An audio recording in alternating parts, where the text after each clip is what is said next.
Welcome to the Virtual Manager podcast. My name's Anna Russell. I'm an artist manager and founder of The Virtual Manager. Throughout my career, I've developed and managed several music artists from new unsigned acts right through to globally successful ones.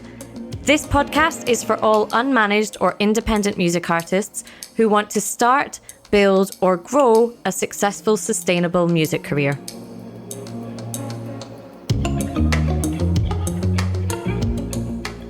The impact of COVID-19 on the music industry has left many music artists wondering what happens next. What does the future of music look like, and how can music artists continue to build successful, sustainable careers?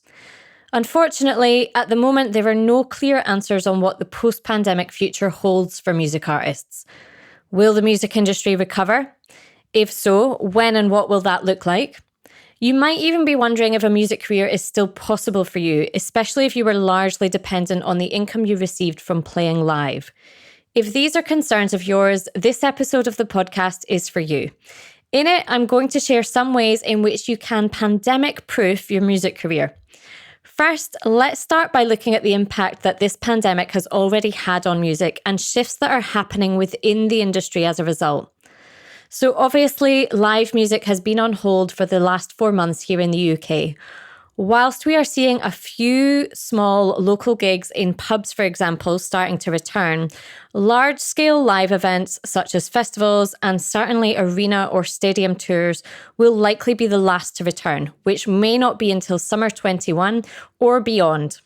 The plus side to that, though, if there is one, is that I think small local venues and the artists that play them may flourish as a result. It's likely that these venues will be able to open slightly earlier than the larger ones. People can go and hear live music in their local pub or their very small music venues more easily. And I think early stages and independent artists are the perfect fit for such gig opportunities. Unfortunately, not all venues and live music events will be able to survive this. And as I record this, 4 media music venues in the UK have very sadly just announced their permanent closure. However, I'm hopeful that a new live music scene will emerge over time. It just may not be the same venues and events as previously. It might possibly be one which is less monopolised by a small group of promoters, which could be a good thing. Some record labels and artists are delaying their releases until such a time when they can gig or tour to support those releases. Whilst I think this can make sense if you're a huge act, I'd say it's far less of a concern for small to medium-sized artists. Live stream gigs can also support an artist release for these acts. However, gigs are not a necessity for a release to do well, and we've already seen that during this pandemic. Whilst we're all waiting to see what the future musical landscape looks like, it's still possible to write music, release music regularly, live stream performances, including paid ones, gain radio play and press, build and nurture your fan base, set up an online shop to sell music and merchandise, start a Patreon or a crowdfunder, build your website and mailing list, share music and content with listeners and fans online across a variety of platforms, and even create music videos. You can also enter into new recording, publishing, and other deals and partnerships. Of course, all of us are hoping that nothing like this pandemic will happen again. But the truth is that there are multiple other things that can cause pauses or downturns in your career. This could include illness, not being able to travel, taking time out for family, losing work, being made redundant, or a recession. These things can, of course, also affect the people you work with or for. So equally, anytime you're reliant on third parties to be able to perform, reach listeners and fans, or make money, your career or business can be vulnerable. As a music artist, I want to ensure that you can operate as a successful business, even if that's a company of one, you, in any circumstance. That may require being more self-sufficient and possibly more streamlined than you've been in the past. And whilst I don't want to minimize any artist's struggle and the inevitable adaptations we're all having to make, this pandemic is accelerating the process of music artists implementing things which I've been preaching for a long time, ones that make them more self-reliant and able to better monetize their music. Having observed the music artists who've been able to keep operating and even grow their fan bases faster or make more income than usual over these last few months, there are a few things they have in common. And I'm not just talking about established artists when I say this. It's these things that help artists survive and thrive during difficult times and become self-sufficient long term. So let's look at what those are. Number one, relying more on social media and online tools to build, nurture, and engage your fan base. This is way more effective than building a fan base just through gigging alone. So social media should never be an afterthought or promo tool. But for many music artists, it will now need to be leaned into more than ever before. I say this a lot in this podcast, but building a fan base should be your number one priority after making music. And that takes consistent engagement on social media.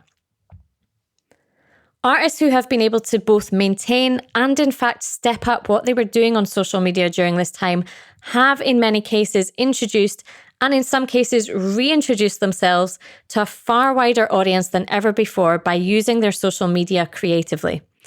Sophie Ellis-Bextor's Kitchen Discos, for example, which were live streamed on Instagram throughout lockdown, immediately come to mind.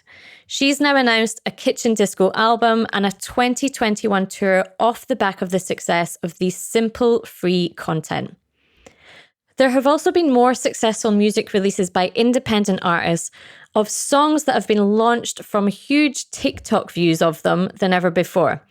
And there's been lots of cases of very successful TikTok challenges which artists have been running, leading them to find new fans on a new platform, sometimes outside of their previous loyal fan base. So we have seen some kind of legacy and heritage artists beginning to engage on TikTok, which has opened them up to generations of listeners that are finding them for the first time. Again, the importance of social media for music artists isn't new, but I'm very thankful that this pandemic has happened at a time when artists are not solely reliant on labels or marketing teams to put music out and reach new listeners. To continue communicating and engaging with fans in a meaningful way, a social media presence and strategy, a mailing list and a website are must-haves for artists, especially now. You really need your own online shop as part of your website, or if that's not possible right now, selling your music and merchandise on another site such as Bandcamp, who have waived their fees on a number of days during lockdown, meaning that artists kept 100% of sales monies, which is an amazing initiative. Instagram, YouTube, Google Shopping, and other social media platforms have also made it easier to now sell your merchandise or music direct from these sites to your fans than ever before. And many of these can be set up in just a few minutes. Over the last few months, music fans have shown overwhelmingly that they are happy to support artists and purchase music merchandise, especially when they know the monies from these are going directly to the artist. If you don't already have merchandise, a store, an artist website, a profile on Bandcamp or a similar platform, you want to start putting them in place now and also begin building your mailing list if you don't already have one. If you do have one that's been neglected, you want to warm that back up and start building it. But it all starts with using social media more creatively and consistently first. Once you're focusing on engaging with your fan base more on social media, you'll also increase the ways in which you can monetize your music, which brings me to number 2, diversifying income streams. It's not advisable that music artists depend entirely on gig or tour fees alone, or any single income stream for that matter. And you should always look to have a number of income streams at any given time where possible. This could include music and merchandise sales direct from your website or to your mailing list, which again is why these are so important. Live streaming and setting up a digital tip jar or even selling tickets for your live streams. Monies from songwriting, publishing, and PRS, although it should be said, of course, that these have definitely gone down over the last few months as we're seeing the impact of shops and businesses that would play music closing. Building patrons using Patreon or a similar platform, crowdfunding, brand partnerships, sponsorship, creating adverts or sample packs or library music from your home. This is just good business. And whilst the pandemic has truly highlighted the need to diversify income streams, it has always been a necessity for artists. Of course, one huge advantage you do have as an independent artist is that you are already used to wearing lots of hats. And so it's likely that you have a very diverse skill set, which you can now call on to add income streams to the ones you already have. You may even want to consider which additional work you can do to bolster your income alongside your music income streams. That might include giving online music lessons or offering to manage social media for other organizations or companies. What do you do well, thanks to your experience of using it as a music artist, that could be used elsewhere to earn money should anything like this happen again? So diversifying your income streams is hugely important, and having an idea of how you can add additional income streams is something that you want to prioritize to stop this happening again. Number 3, being able to record at least basic songs and demos at home and expanding your production skills. I think this is shown to be really, really important, especially over the last few months when people have quite literally been stuck at home and not able to even enter recording studios. Now, whilst I know this might not be possible for all artists, if you have a home recording setup, you can continue writing and creating new music. If that wasn't important enough, you may also be able to pivot or expand the work you do to include paid sound recordings, such as library music or adverts or sample packs or other collaborations, as we've just mentioned. Doing session recordings, recording backing vocals or musical collaborations from home. It also allows you to create additional content for fans if need be.